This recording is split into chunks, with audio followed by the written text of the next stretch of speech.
The difference between having a job and having a vocation is that a job is some unpleasant work you do in order to make money, with the sole purpose of making money. And there are plenty of jobs because there is still a certain amount of dirty work that nobody wants to do, and that therefore they will pay someone to do it.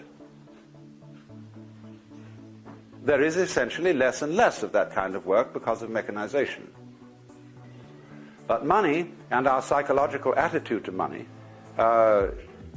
is a major obstacle to a proper development of technology, enabling it to do what it is supposed to do, that is, to save labor and to produce goods, services, and so on adequately.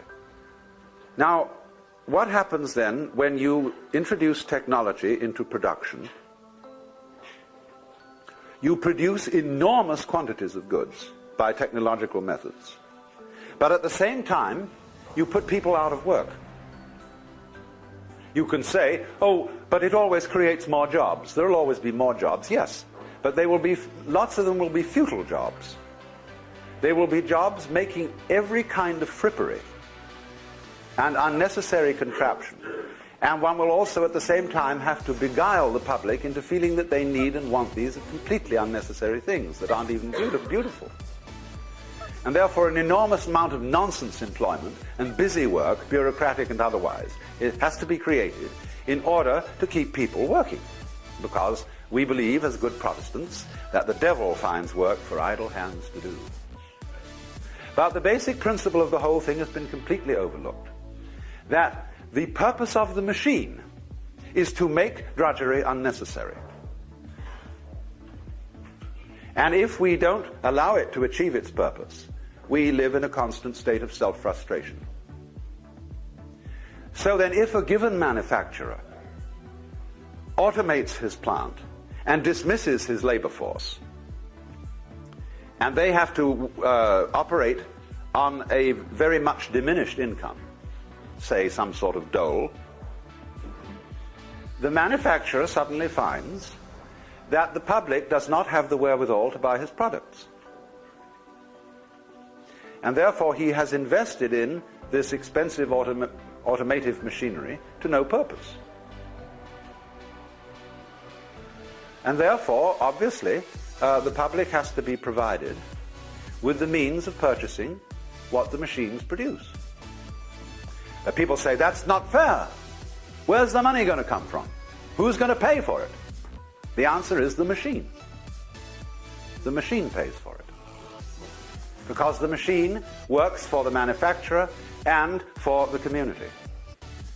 This is not saying, you see, that this is not the statist communist idea that you expropriate the manufacturer and say you can't own and run this factory anymore, it is owned by the government. It is only saying that the government or the people have to be responsible for issuing to themselves sufficient credit to circulate the goods they are producing, and have to balance the measuring standard of money with the gross national product. That means that taxation is obsolete, completely obsolete. It ought to go the other way. Theobald points out that every individual should be assured of a minimum income. Now you see, that absolutely horrifies most people. Say all these wastrels, these people who are out of a job because they're really lazy, see, given them money? Yeah. Because otherwise the machines can't work.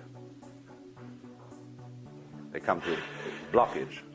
This was the situation of the Great Depression, when here we were still, in a material sense, a very rich country, with plenty of fields and farms and mines and factories, everything going.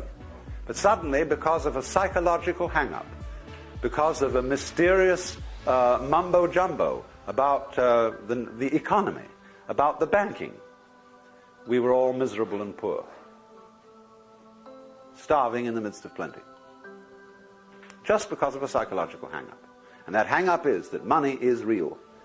and that people ought to suffer in order to get it. But the whole point of the machine is to relieve you of that suffering. It is an ingenuity. You see, we are psychologically back in the 17th century and technically in the 20th. And here comes the problem. So,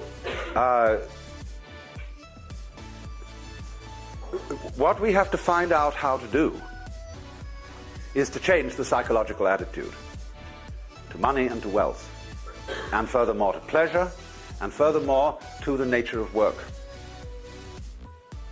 And this is a formidable problem.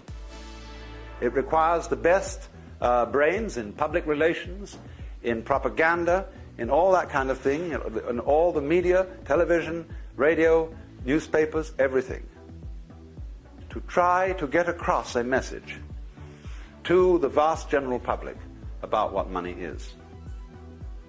You see, the difficulty is this. When the public suspects that the money that is being issued, the dollar bills being issued by the government, are only paper and stand only for paper, they start putting up prices. So you get an inflationary situation where the more paper money there is, the higher and higher and higher the prices go, which is a very stupid psychological maneuver. And people have to be persuaded. The least effective way of persuading people is passing laws, but they have to be persuaded somehow not to put up the prices, but to play fair with each other and keep some sort of standard correspondence between how much is produced and how much credit is issued.